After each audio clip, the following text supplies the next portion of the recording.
Well, good morning. It's 9:02 a.m. Tuesday, December 21st, 2021. Welcome to our special council meeting. As a reminder, all public meetings are live streamed and recorded.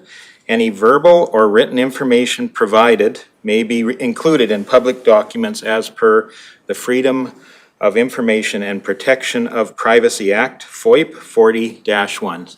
So I shall call this meeting to order, and we have before us a very short agenda today, but it's a very important one as well. So I'm looking for a motion to adopt the agenda.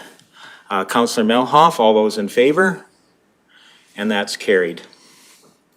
So that brings us to item number 3 on the agenda, which is the Clearwater County 2022 budget approval, and I imagine we'll be having a bit of a review of what we did over the last few days there. So, Mr. Reid.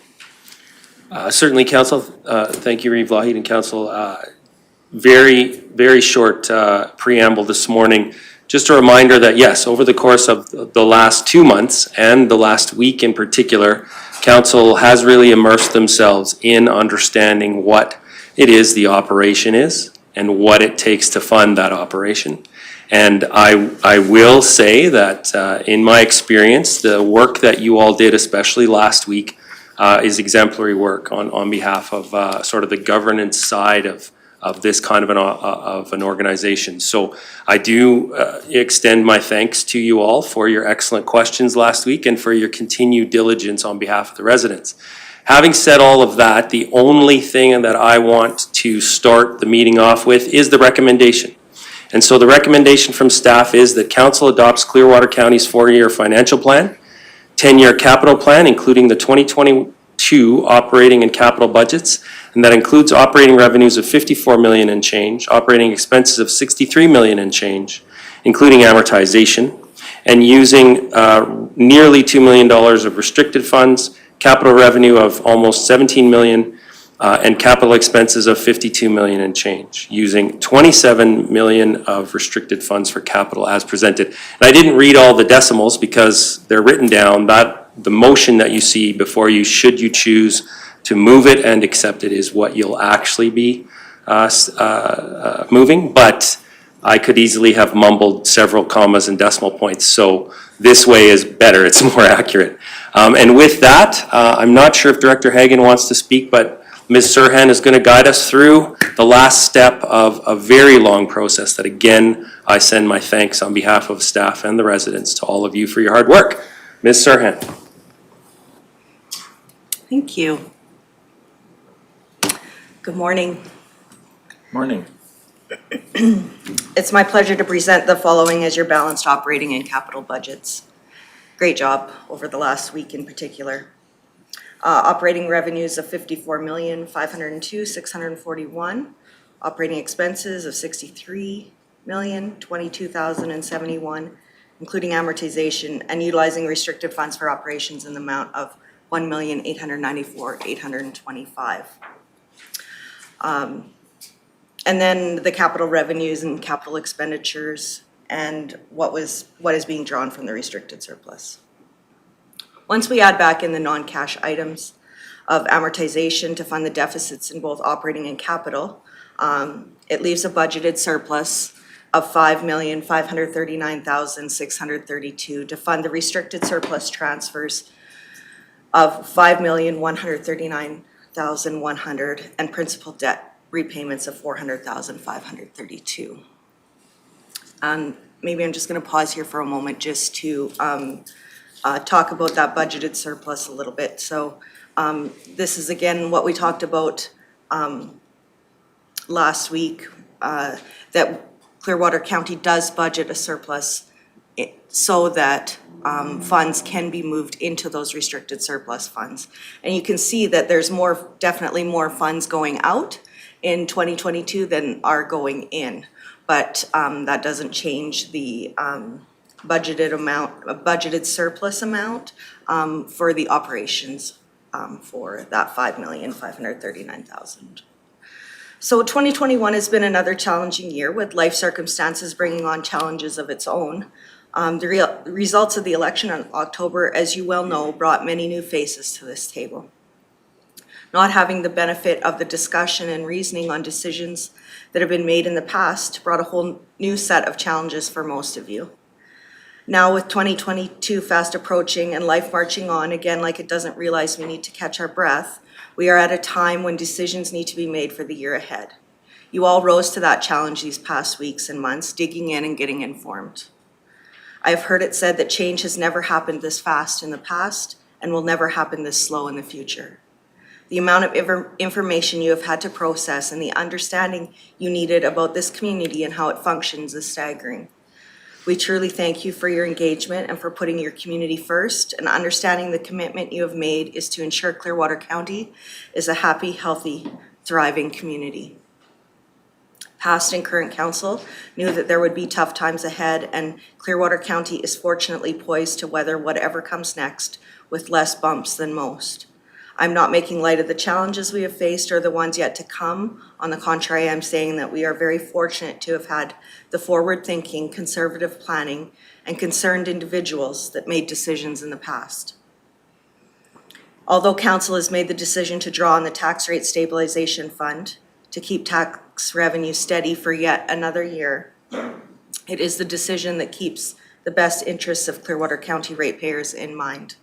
Thank you for making the tough decisions, and administration will do their best to provide the ratepayers of Clearwater County the services laid out in the work plans attached to your 2022 budgets. Yeah, it's not a small task that all of you have had the opportunity to be a part of these last 2 months. I was thinking on this yesterday, and 2 months ago on Saturday is when you were elected, and the amount of information and knowledge you've had to gain in those 2 months is, like I said, staggering, and I just commend you for digging in and getting to know that information, so thank you. So I'm just going to run through a few of the changes to the numbers from what you would have seen on the first day to what you see before you now. On the first day, we had operating revenues at $53,650,000.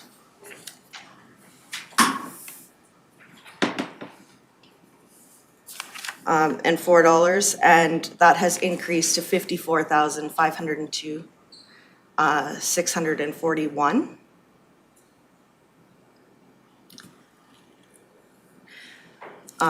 There was an operating grant that was missed in that original number, and has since been put into that number. The operating expenses have increased from $62,411,741, and that is those adjustments that were made at the beginning, the rec adjustments from the town, and then the salary adjustment, and also there was the a grant for the community support grant to the town that had been missed, so that was included in there now, and it was $406,644.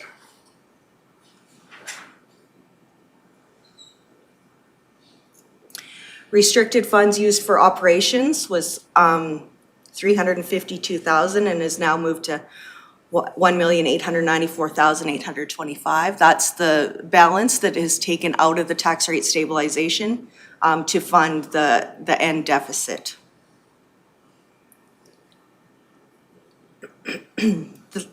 One of the larger changes is the capital revenues from $2,089,250 to the $16,771,250. And I'm just going to run through the capital grants for you that were identified. So council has added the use of MSI funds for the condor replacement of collection mains, which is $4.4 million. The AEP partnership of Fish Passage was included in the original number, was $910,000. The Beaver Flat Road grading was added. The MSI grant was utilized to complete that project in 2022 at $7,409,000. There was 4 asphalt overlay and base pave projects that were added for the federal gas tax fund, totaling just over $1.2 million. MSI funding was added for the River Road grading project of $1,652,000. And the Rocky Nordic Trail, there's a grant for that for $500,000 from AEP that will be utilized in 2022. All of this information we will have for you in books sitting at your desks when you come back to your first council meeting in January. It's just so hard to get all of that information compiled and into the books in a day, which is, you know, we ended on Friday at 4-ish, and so we had yesterday to kind of prepare for this meeting. So yeah, we'll definitely have all of that information detailed for you in books waiting for you at your first meeting in January. Capital expenditures went from $56,532,292 to $52,379,099, and that was the deletion or postponement of the fiber to the home project of just over $4 million. And again, your restricted surplus used for TCA went from $22.7 million to $27.5 million. So utilizing some more of that restricted surplus for some of the capital equipment projects.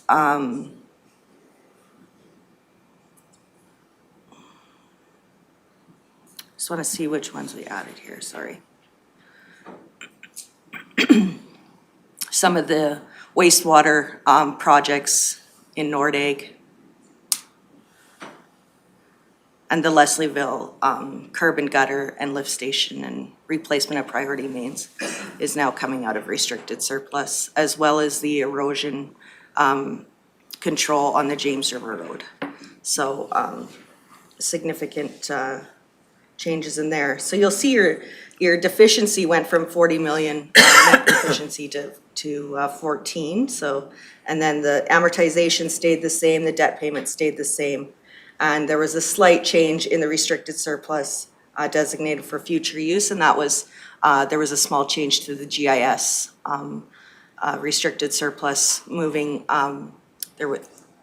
it had originally been indicated to come out in 2021, and it's now going back in there in 2021, or staying in there and coming out in 2022. So that's a pretty high-level summary of the changes that have taken place. Like I said, attached you will see the capital summary for 10 years and the operating summary, a 4-year plan, broken out by department. And the detail will be along at your next council meeting.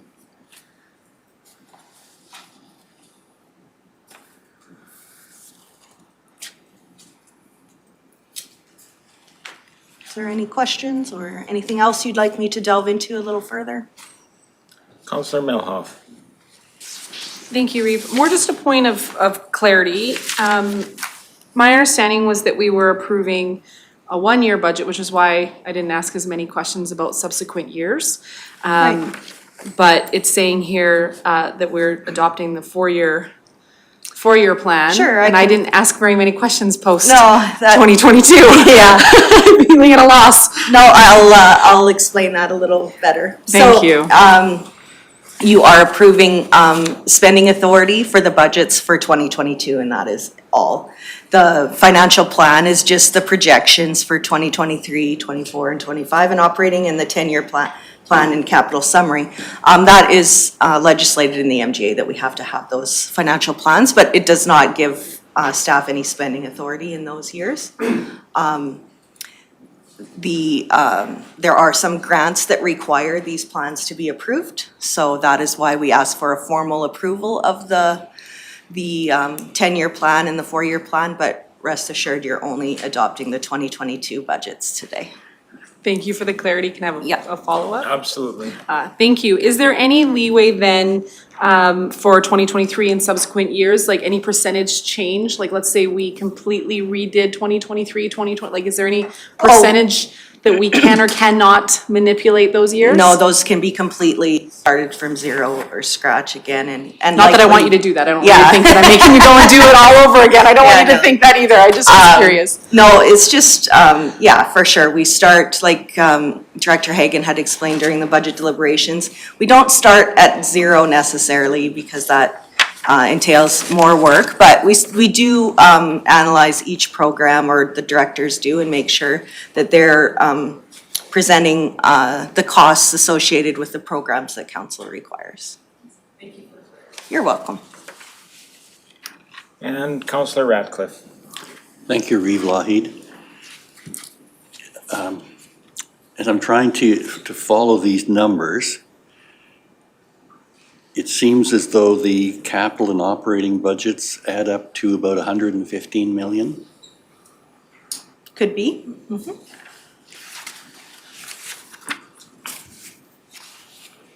I find that sobering.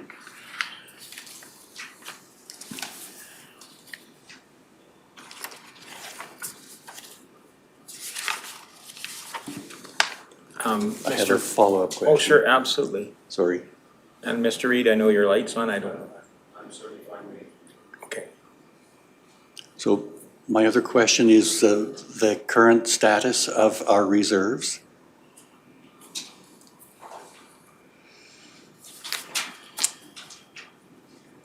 After So- this budget? Yes, just let me bring that up.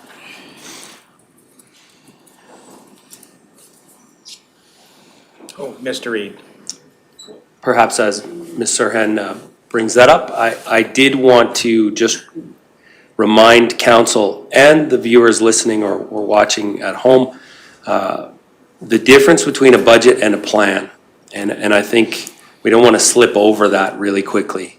But remembering that the budget is for this year, the plan is for 4 and 10, and those are rolling 4 and rolling 10. So the questions about what can be changed, remember, even this budget can be changed and will be changed throughout the year as, situations unfold. So do not get anybody in their head saying, oh, the budget's passed, it means we're spending every dollar, it means that it's locked in, all that sort of thing. Of course, there are many parts of it that are locked in. Once we sign a contract with once we sign a contract, we're not going back.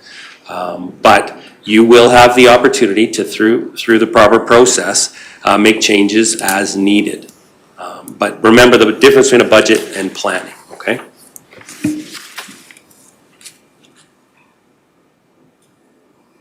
So the restricted surplus at the end of 2020 is $113,960,740.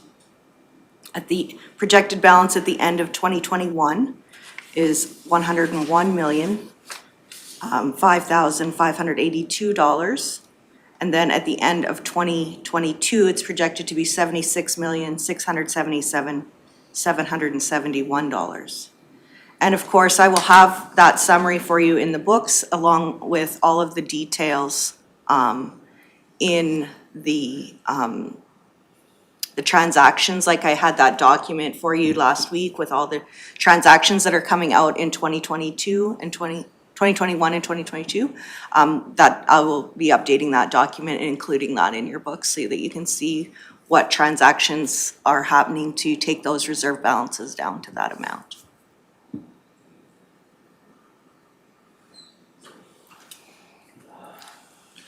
And I guess a question I would have, and since we didn't spend as much time looking at over the 10-year portion of this, I noticed that 2028 is a year that the expenditures spike a bit, and I know there's one large expense in there, a $40 million facility expense. Just to remind ourselves and the public viewing that I believe is for a county complex or a building in the future. Maybe either you or Mr. Reed could speak to that, just briefly, just. Certainly, and that is a large purchase that has been, as a placeholder, put in 2028. The previous councils decided that it was a good idea to have a county service center. And then previous council, after that decision was made, decided it wasn't in the best interests. And there will be a time where that decision will need to be made based on the operations. You know, currently we're in 4 different buildings within Rocky Mountain House here. There are many impacts to being in what I like to call the Clearwater campus. We sort of have this little area that we are pocketed throughout. But, you know, Clearwater campus is one way of operating municipality. It has its strengths and weaknesses. Creating Clearwater Center is another way of operating municipality, which also has its strengths and weaknesses. And so, you know, many things between today and the day that a council chooses to pull the trigger on Clearwater Center, many things will need to be lined up. Many ducks will be in a row, as they say. You know, the funding model, the savings to be had versus extra costs, you will need to have a lot of background. And when that decision was originally made, the cost of building was here. When that decision was postponed, the cost of building was here. When we are looking at doing it, the cost of building will be here. So there will be many facets of that decision. However, it's in 2028, given previous council's prioritization of that project. Going back to the difference between a budget and a plan, if this council was to see that as a benefit, then you have every ability to move it up. That again would be on you guys. Does that help clear it up? Yes, thank you very much. I think it's been very prudent to discuss these things as we move forward. It's a very serious investment in our future, and it's good to see a restricted surplus being destined for that discussion at a later date. And yeah, thank you for that. Any further questions?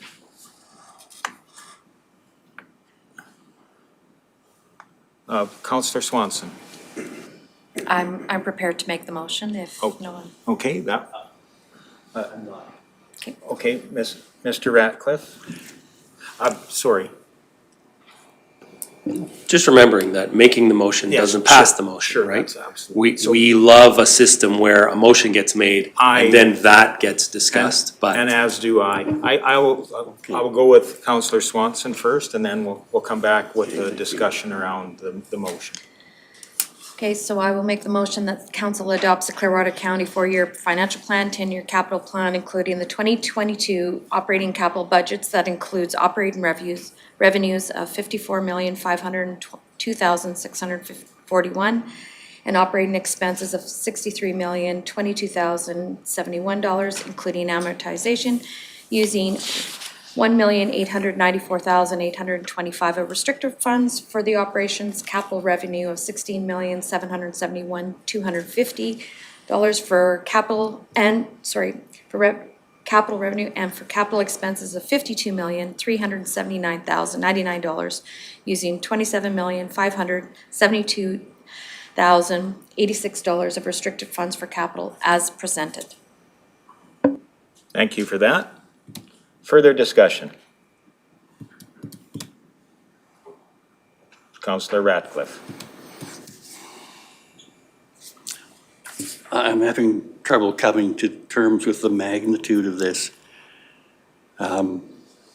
Just a quick calculation is we're spending about $25,000 a house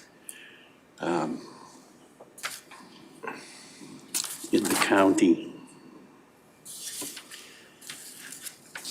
Are there any revisions to the operating budget? The revisions to from the first day of deliberations, or since when? Well, since the last day of deliberations.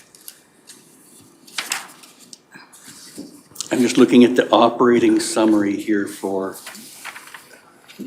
corporate services. And I recall hearing a conversation that with deleting the fiber to the home to Farrier, there should be a reduction in the operating expense. Well, And a couple of I don't things. see it. Were that to be discussed this morning, that would be, our legal advice would say that would put you in a pecuniary interest.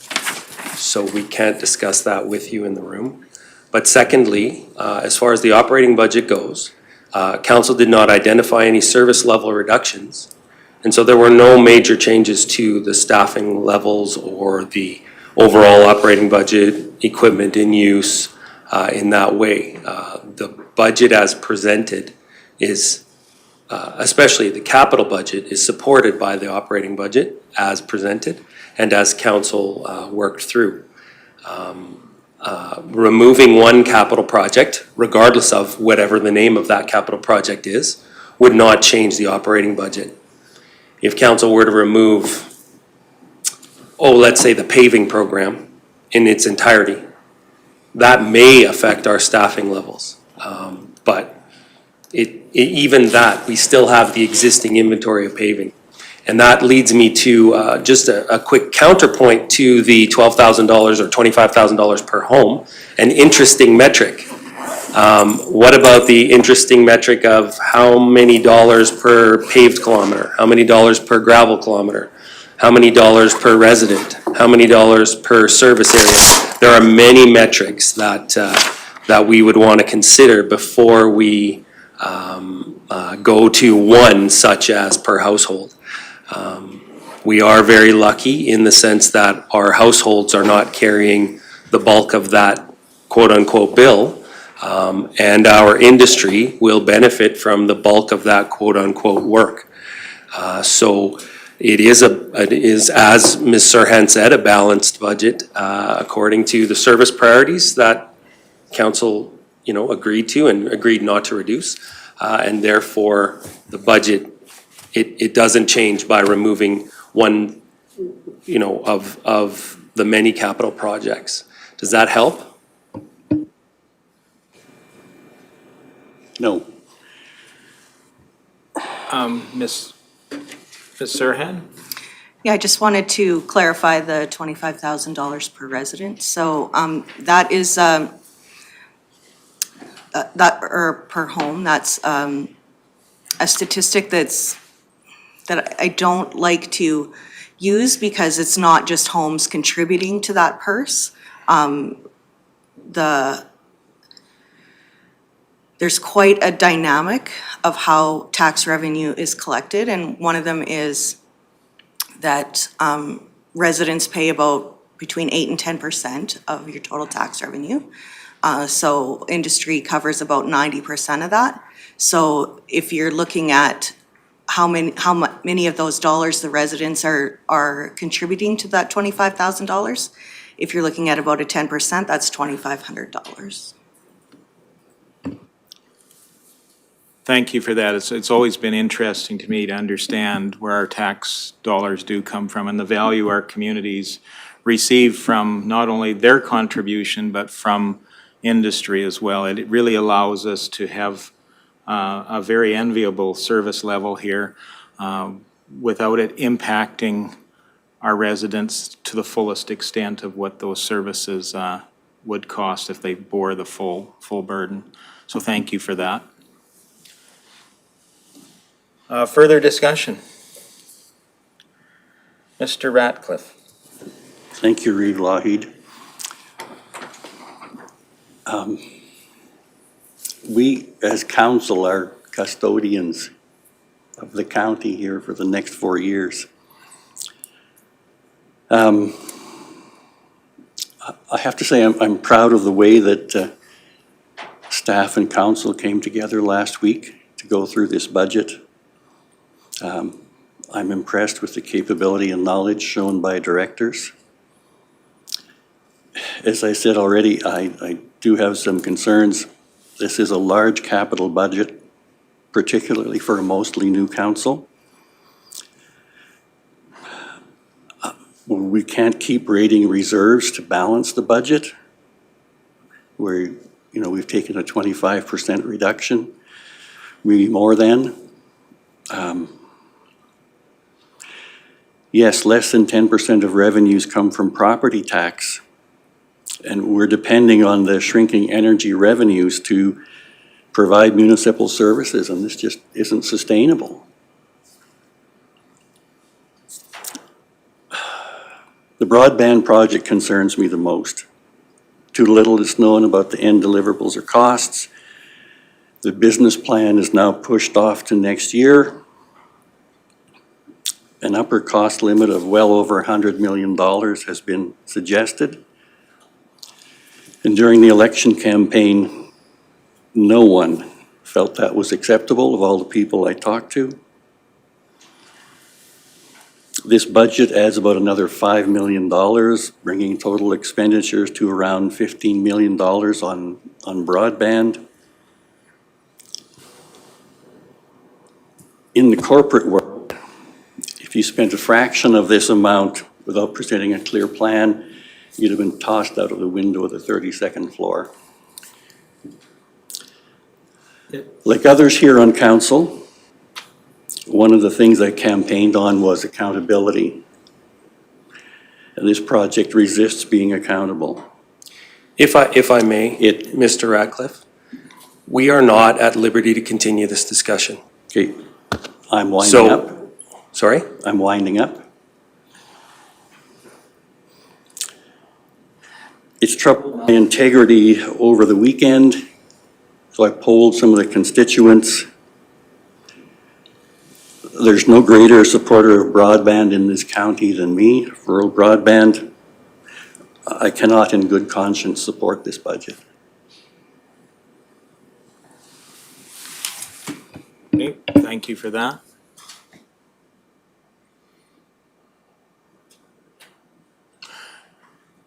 A question I would have, I mean, it was perhaps suggested that this budget is unusual in some way. My recollection is that this budget is very much in line and consistent with budgets of the past. From time to time, we choose to take some of those reserve or restricted surpluses and put them to work for our community. That's the understanding of, my understanding of having that foresight, having that planning, looking to the future, having all those items that we recognize as being important to our community, not being funded from borrowing money, but being funded by that which we've planned for. And this may be a moment where there's a slight reduction in the overall amount of our reserves, but the intent there is to keep the momentum of our community, keep the momentum of our businesses. And I think we're at a critical point right now as we hopefully start to exit from one of the most challenging times in our community, in our world, in the last, maybe in generations anyway, that we do our part to use that which we've been given through industry, through the good planning, and reinvest, keep the momentum of our community going forward. And I think it's prudent for us to look at a budget that actually draws down slightly that surplus that has been there for some time for a rainy day. Some people call it a rainy day fund. I believe we're at the point that we're in a rainy day, I believe, and I think it's prudent to bear down and use a little bit of that surplus to keep the momentum going, and that's kind of my soapbox for the moment, but I just kind of would love to know what the rest of council thinks. Is this, I believe we worked over the last weeks and certainly last week, very hard to find a way to keep that momentum going and still be prudent with the money that's given to us to be stewards of. Anyway, I'll open up to the rest of council. Councillor Melhoff. Thank you, Reeve. Councillor Radcliffe, you used the word custodian, and I fear that the word custodian means we were brought in to clean something up. And I don't necessarily think that that's necessarily true. I don't know that there's things we need to necessarily clean up. And I may be delving into territory I'm not allowed to. And please, if I am, press your light and tell me to stop. I know that the broadband project in particular is one we all were desperate to know about. We all were desperate to make sure that we understood. We had the opportunity to have some of that explained to us. And now we have paused some of the stuff that we could control, and granted, we control the whole budget, but I'm asking you to trust us. I know that that's a huge thing to do, and it's difficult because you weren't allowed to be a part of that conversation, but we did have the opportunity to be, and I'm sorry that you didn't have the opportunity to be, but I really would like you to trust that we also have the best interests of the residents in mind, and we feel like this is a good path forward. I don't know if that gives you any better feeling about the way that this is presented, but I'm hoping that it helps a little bit without diving into the particulars. Thank you for that. Councillor Swanson? I'm just going to reiterate what Ms. Saran has said, and that is coming forward in the next year during our strat planning process, we will be re-examining, or if there's things in the budget that we can adjust, we can talk about them at those particular meetings. And so we have our first one here in January. So yes, coming back for a council meeting and then coming back for strat plan right after that, that will give us a good opportunity to sit back with these numbers again and going forward. So, and I would agree and with Reeve Lougheed in regards to this budget really isn't out of place, in particular from past years. I have to credit the past councils even before I was in, and they created these reserves in a way. And it's time to look at putting these funds to good use. And I think we're doing a good job. And I'll reiterate what Mr. Anna said, you guys have come a long ways in 60 days. It's more than a garden, it's more than a fire hose. You guys have done well, so commend you for that. So, but anyways, and I'm comfortable going ahead as presented. Thank you for that. And Councillor Ratcliffe? Thank you, Reeve Lougheed. Thank you for those words, Councillor Melhoff. That helps. I feel I must follow the advice given to me by the ratepayers on this. Thank you.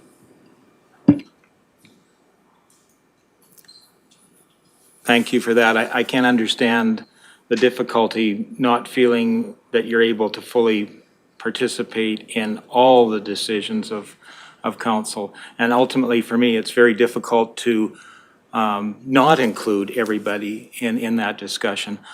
However, the integrity of council's decisions is what I'm charged with protecting, and not only the actual integrity, but also how it appears. So ultimately, I believe it was a difficult time forward. I look forward to a day where you can participate fully in all of council's decisions, Mr. Councillor Ratcliffe, and I look forward to that day for sure. Any further discussion? If not, I will call the question on the motion. All those in favor? That. And those opposed? And that's carried. Thank you very much, everyone. And that takes us to the end of our agenda. Thank you very much for all the work over the last number of weeks to come up with this. Thank you to staff. I know it's a monumental task to have created this for us so we can have a greater understanding of the entire operation of the county. And thank you for that and the process. So with that, I will look for a motion for adjournment. Councillor Graham, and any further discussion? Seeing none, I'll call the question. All those in favor? And that's carried. Thank you.